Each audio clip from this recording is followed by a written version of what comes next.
is Indianapolis This Week with Rafael Sanchez.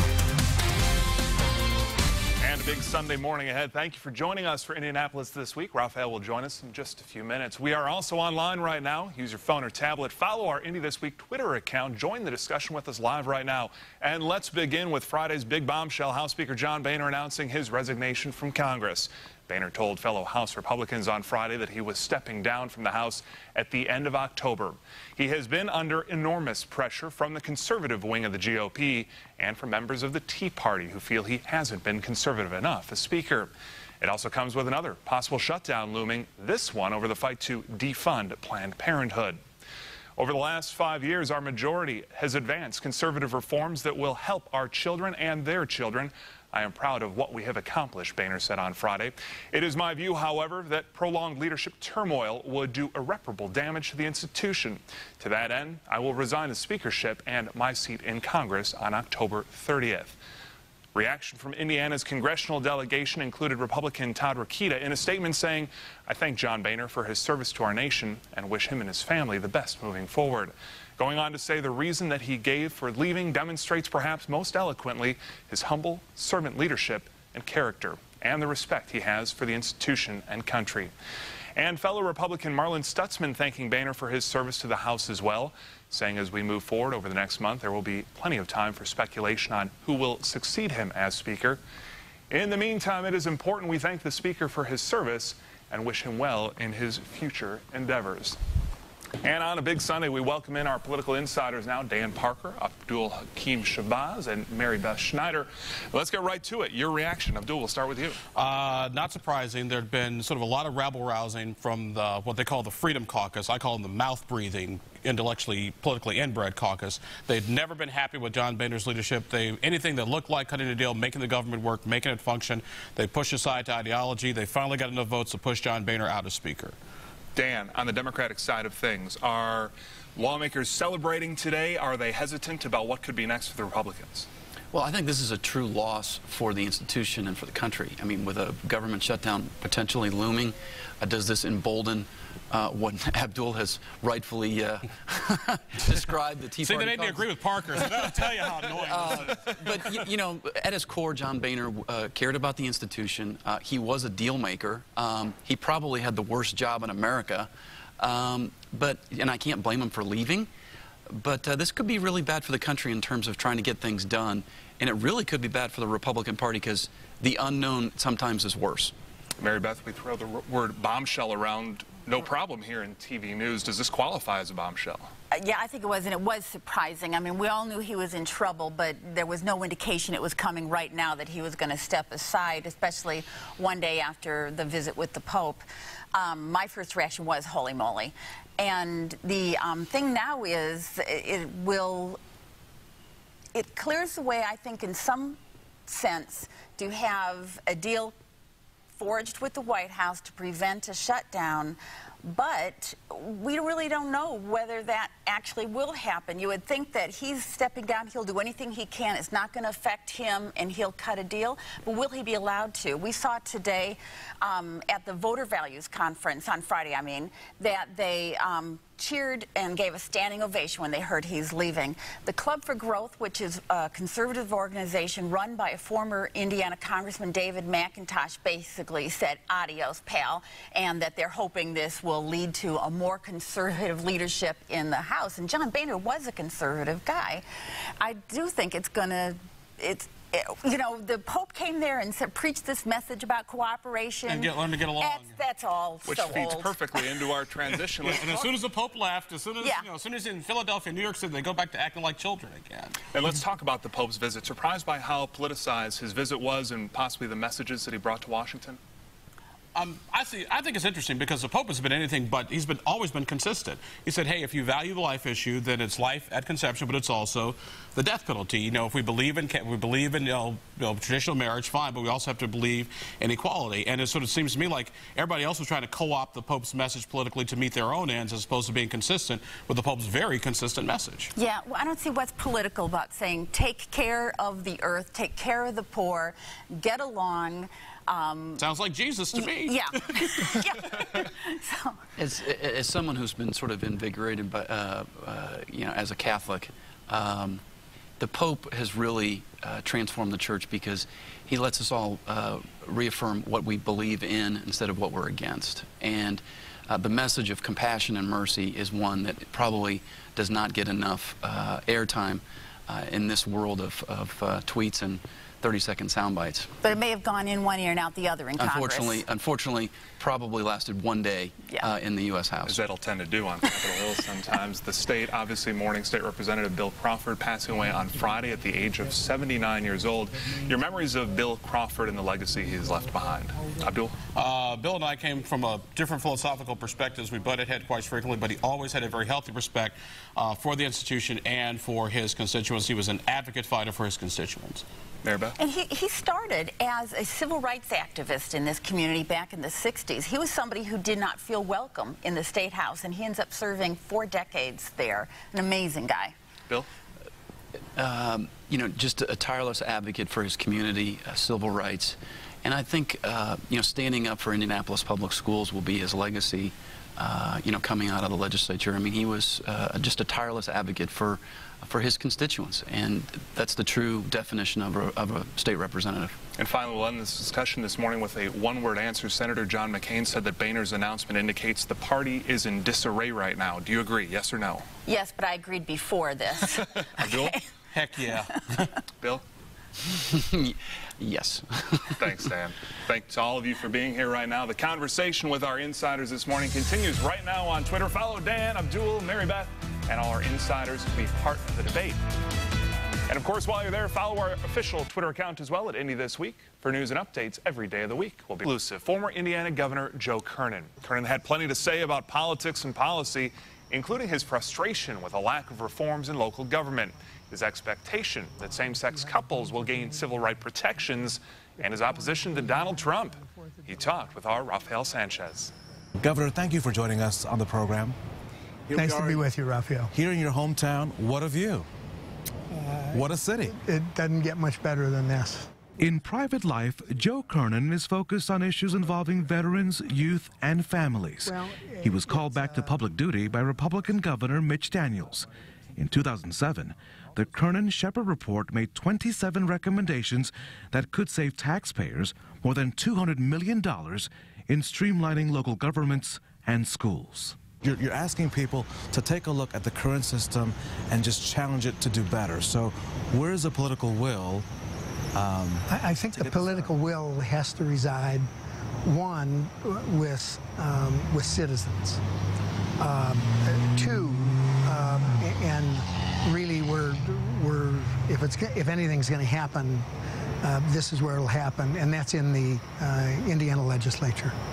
And they have made it pretty clear, at least since the time that we did the report and where we are today, they've made it pretty clear that they're not interested. Somebody's got to drive the train if they're serious about trying to streamline local government, because it is top-heavy, it is redundant, it's unnecessary in many different ways, and it's hard to believe that in this day and age, when we should be looking after our resources and where they go and how they're used, that we have a government, a local government structure that is that doesn't make any sense. Kernan hopes that lawmakers in January will move much faster on addressing civil rights protections for the LGBTQ community. There can't be any argument about the rights of individuals in the state of Indiana. And as we saw,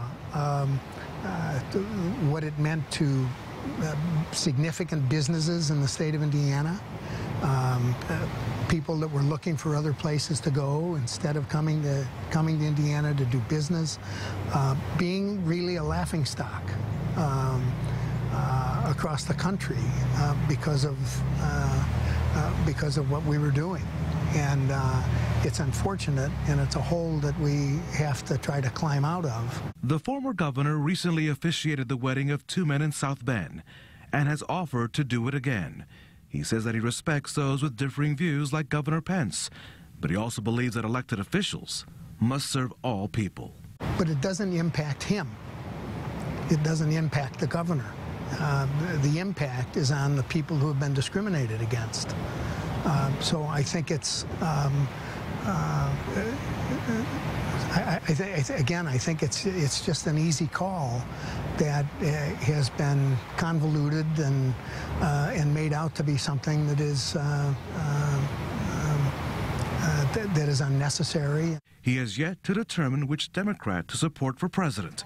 On the Republican side, there is disgust for what Donald Trump said early in his campaign about John McCain, who was a prisoner of war. I happen to be one of the guys who also got caught, so Donald must not like me. But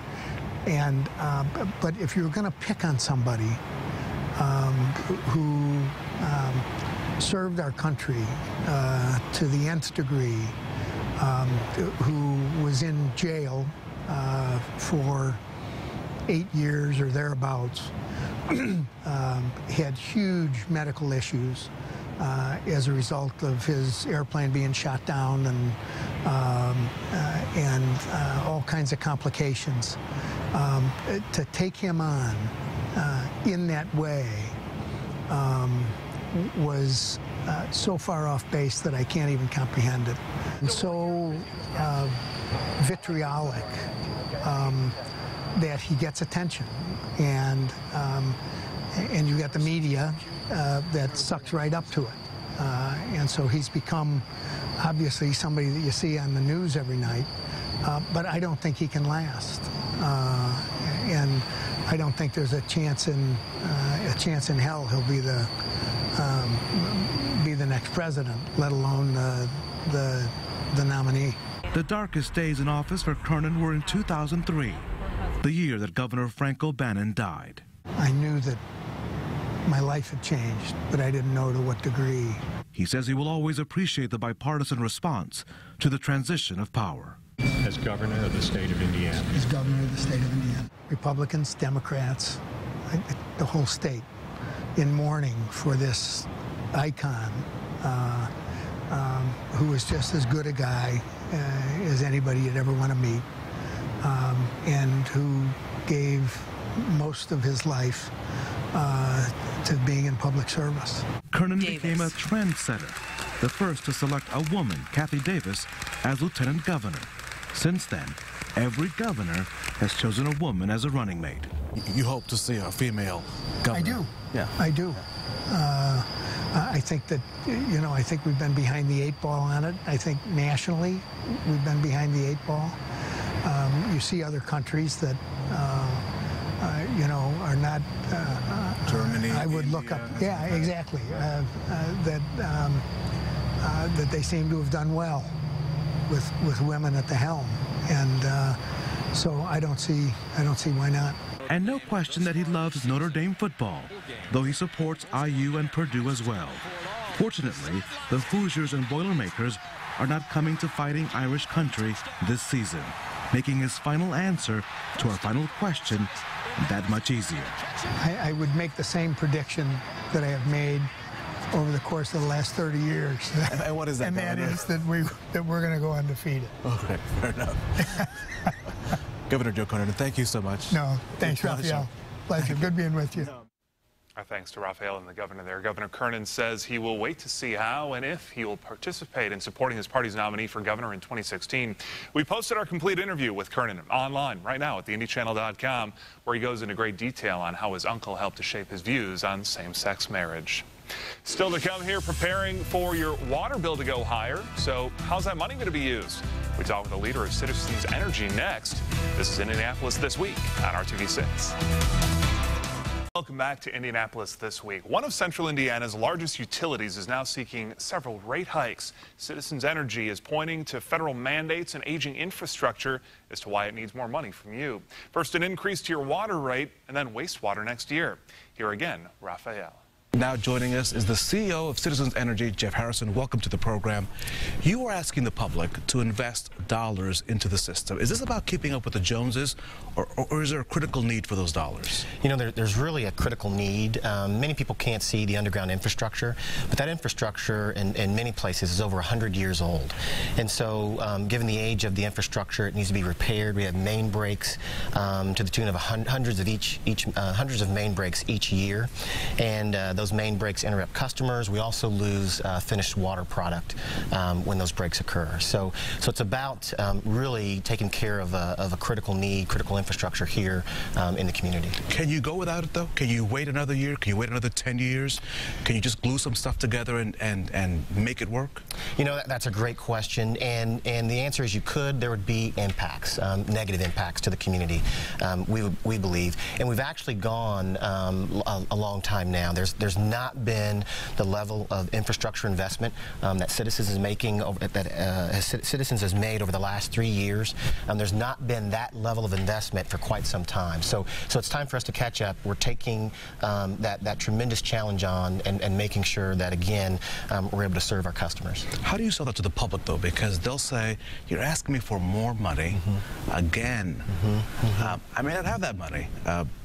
So how do you sort of bridge that gap? Sure. You know, I think the news has reported on a number of occasions some of the main breaks and some of the sinkholes that have occurred. I recall in the winter time where there was a main break and there was ice that occurred, that ice that formed on the surface. So our customers are seeing some of the impacts, the negative impacts to the infrastructure need that we have here.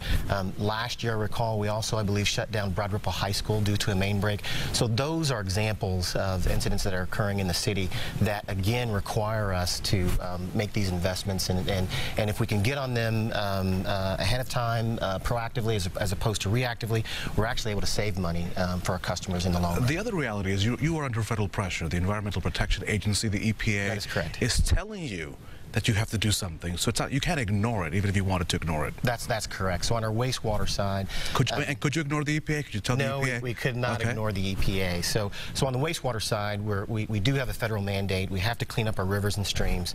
There's a phenomenon called combined sewer overflow, where during rain events, and again, it's a rain event as little as a quarter of an inch of rain will cause our combined sewer overflow problem, and that's where rainwater and raw sewage will overflow actually into our rivers and streams. And you don't want that combination. We don't want that combination, and we don't want it in our rivers and streams. So we actually have devised an innovative way to clean that up, and that project is primarily being addressed through our Dig Indy project on the south side. There are signs along many of the waterways throughout Indianapolis that people may not see, but they're there, that tell people, don't touch that water. Exactly. There are a lot of those signs. Over 100, I believe. Is the investment that you're looking at with the goal of removing those signs at some point? I mean, is it your hope to one day remove those signs and tell people, you know, when it rains in Indianapolis, you could actually go fishing or swimming or whatever is legal in those waterways? Absolutely. Our goal, once we're done with the Dig Indy Tunnel project, and again, it'll be it won't be until about 2025 when we're completely done. We'll remove about 5 billion gallons of raw sewage from our rivers and streams, and so we'll clean up about 96 to 97% of our rivers and streams. So there'll be a tremendous difference today in about sometime after 2025 than there is today. And so folks here at 2025, they think, Mr. CEO, that's a long time, but the other reality is you have to lay pipes into the, I mean, this is not where you can just instantly make it work. And if it could, you would, right? I would imagine. Absolutely, absolutely. We're actually phasing the project in, and as each phase is completed, we'll bring that phase in service. So our current phase, it's about a 28-mile underground tunnel system, and we're about 10 miles in right now. That 10-mile segment will be complete in about 2017. We'll bring that phase online, and then we'll begin to pull, again, some of that raw sewage out of our rivers. So what is your vision then? Because obviously a lot of folks are counting on you to get it right and to do it within the budget and to obviously make their neighborhoods better. Right. You know, the vision really is to improve the quality of life in the communities that we serve, and that starts out with safe, reliable services, utility services. So that's where we're focusing our time, energy, and effort right now.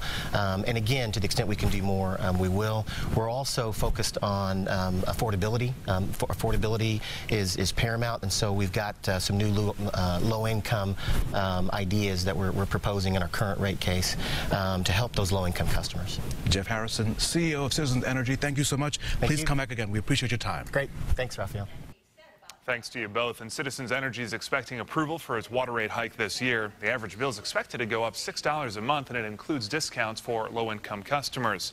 Citizens' request to increase wastewater prices may not happen until after next summer. Indianapolis This Week returns right after this. Us for Indianapolis This Week. If you missed any part of the show, you can find it online on our website, theindychannel.com. And stay with us this week as we watch the situation in Washington on the potential government shutdown. For Raphael and our entire RTV6 team, have a fantastic weekend. We'll be right back here with you next Sunday.